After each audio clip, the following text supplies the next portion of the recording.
But it that's is kind of another subject. It is getting worse, and I know we're stepping off the subject, but I have 8 children.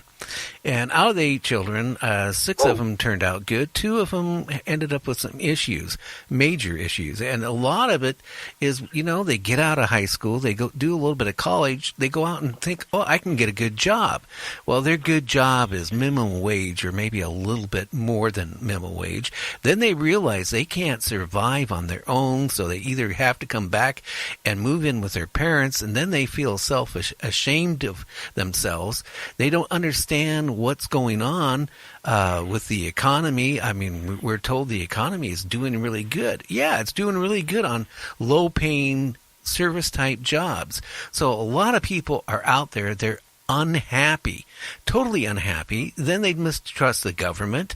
It goes one cycle after another. And, like I said, the main cure for unhappiness is either, drinking, right, or shooting up with drugs or whatever, or eating and not taking care of yourself and being self-destructive. And that's what's happening in this country more and more every day. People are unhappy.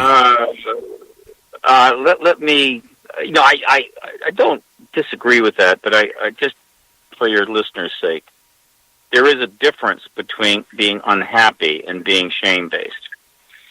Shame-based is far more profound than just being unhappy. You can be unhappy on I apologize, Steve. I should have said shame. It's the same thing. I have one son who's 30 years old. He's ashamed of himself because the jobs he could find were all minimum wage, okay? And he's tried hard. And people are ashamed, not just that, they're ashamed of what's going on in this country, and they know they can't really do anything as an individual. Yeah, again, there is. Let me just put it this way: if you get a job and it's kind of a menial job, you might feel a little ashamed about it. Mostly, though, you feel like I'm not making enough money, and the next thing you know, you get offered a better job, and boom, there you are, you're fine. Shame-based is beyond that. It is when you've inculcated this sense of unworthiness virtually into your being, and you develop what is called a hole in the soul, and that hole in the soul you keep trying to fill up, and it's unfillable, and thus you can go into endless cycles of addiction and so forth. This is deep, serious stuff. And so what I'm saying is that just being unhappy because you haven't had the jobs you wanted is not the kind of thing that can drive you into massive addictive behavior. So I'm talking about something deeper and more fundamental. So, and let me put the point on this. All right, it's one thing to have some problems finding a job that you want, which with a little guidance and a little help you can fix. But if you're an American citizen and you're intelligent and you're paying attention, and you watch your country bomb another country for 12 years, 13 years, drop more bombs on that country than were dropped in all of World War II by all of the combatants combined, defoliate the trees, pollute the water, and kill hundreds and hundreds of thousands of women and children. And that's your country doing it. You feel ashamed for your country. Now, that doesn't mean that you're shame-based, but I'll tell you, it doesn't help. And that goes on long enough, and then the country in a collective sense starts to feel ashamed. So I'm talking about two things. That a nation can kind of become shame-based in the collective, but then you have individuals that become shame-based for a whole bunch of reasons, which tend to escalate if dysfunction develops. In other words, a shame-based country becomes dysfunctional, things don't go well, then you get people get upset, they get angry, divorces go up, people are abandoned, whatever, and this creates shame-based people. Shame-based people are not going to be as effective as citizens, and so the whole thing is kind of a downward spiral. And people say, well, this sounds crazy, Steve. Well, let me tell you, if you think that's crazy, then come explain to me our obesity rates in this country. Come to explain to me the opioid crisis. right? The massive drug dependencies. How is this happening in this country?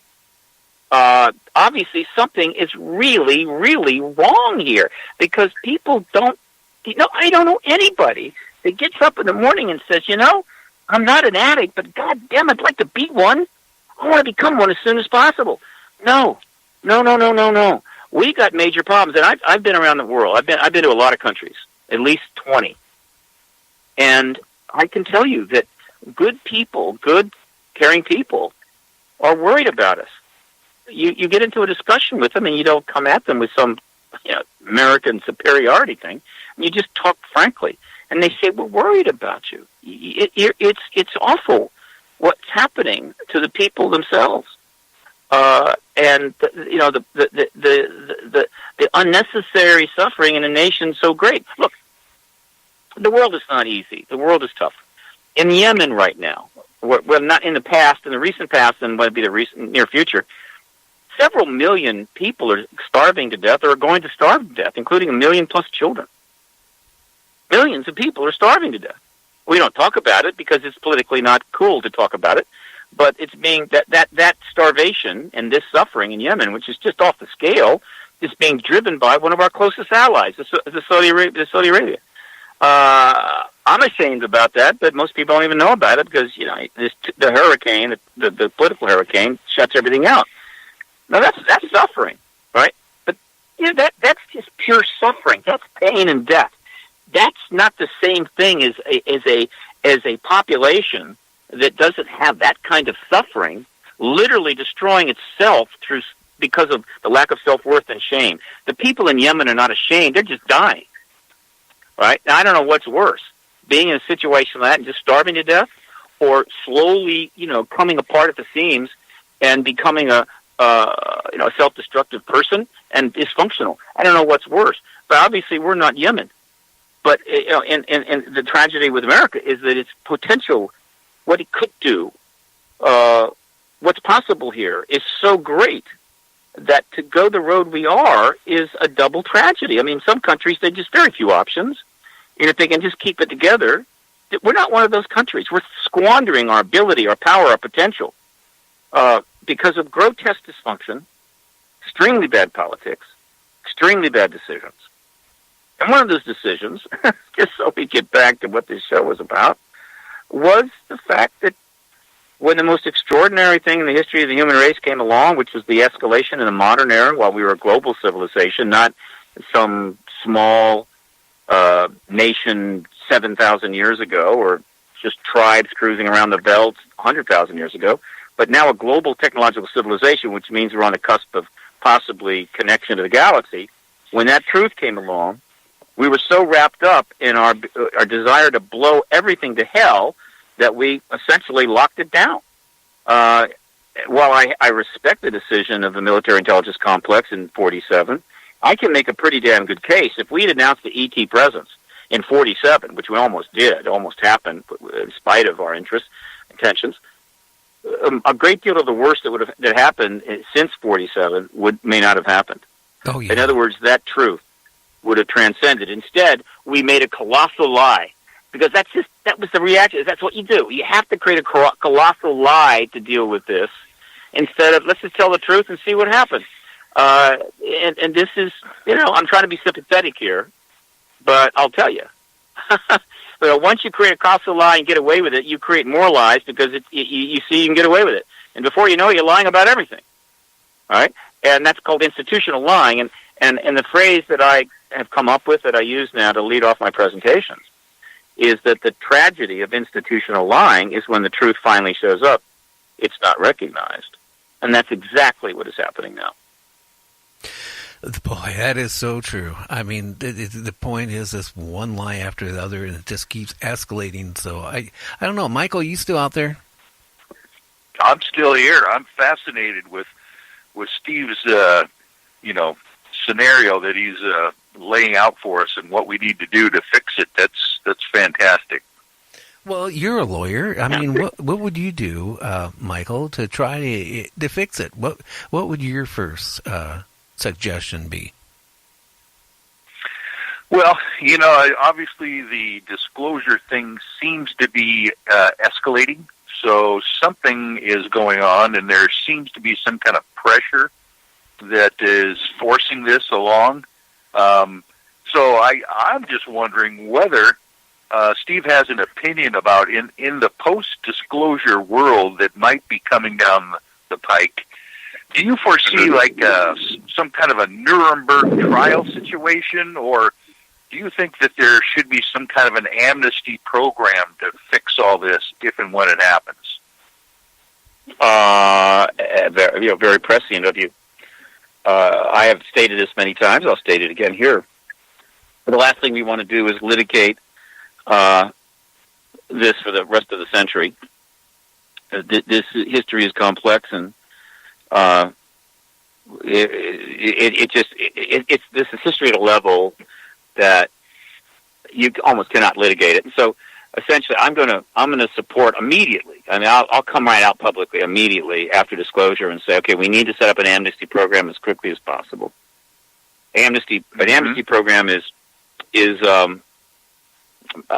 primarily along the lines that if you come forward to speak as part of the post-disclosure process, that you're not going to have legal repercussions in that sense. You're going to if you make a mistake and you say something you shouldn't, get out ahead of your skis. That this amnesty program will help to ensure that you're not going to lose your life. I say your life's work, your career, what have you. But then there's also truth and reconciliation, and of course I'm going to support that as well. That is different. Truth and reconciliation program would be for people who were involved in, again, I'm referring now to the disclosure issue, the truth embargo. Obviously, you could apply this to a whole bunch of stuff, and maybe it would be. Maybe it would expand. But I'll be speaking primarily in the context of the truth embargo and its end, that people who actually committed crimes in service to the truth embargo under the national security rubric,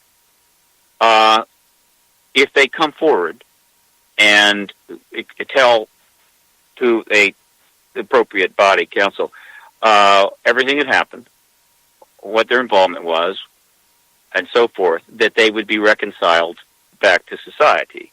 They would not be punished, and they would actually be reconciled and not shamed, and could continue to function in some appropriate way. By doing this, we help to ensure that the information will come out and it'll be the accurate information, and that we won't end up embroiled in recriminations and lawsuits at a time when we should be moving to prepare ourselves for the next step, which will be open contact with ETs, open official contact with ETs. So as we can be going forward. So that'll be my position on that. Others may disagree. We'll see. But I think that's important. Yes, I totally agree with you in that regard, because all we don't need is a whole bunch of things to muddle the waters after this happens, to allow people to try to put a spin on the disclosure reality. So I totally agree with you there. Out here in the state of Washington, we are working on what we call the Disclosure Commission on Truth and Reconciliation, just exactly for that. When the truth comes out, there's got to be an organization out here that will help people get over the paradigm shift, I believe. So thank you for that information. And on his land, this man, he had a deep, dark hole upon. People came from miles around to throw their trash down in to see how deep the hole was and listen for its end. If you would like to hear Night Dreams Talk Radio on your local radio station, let them know.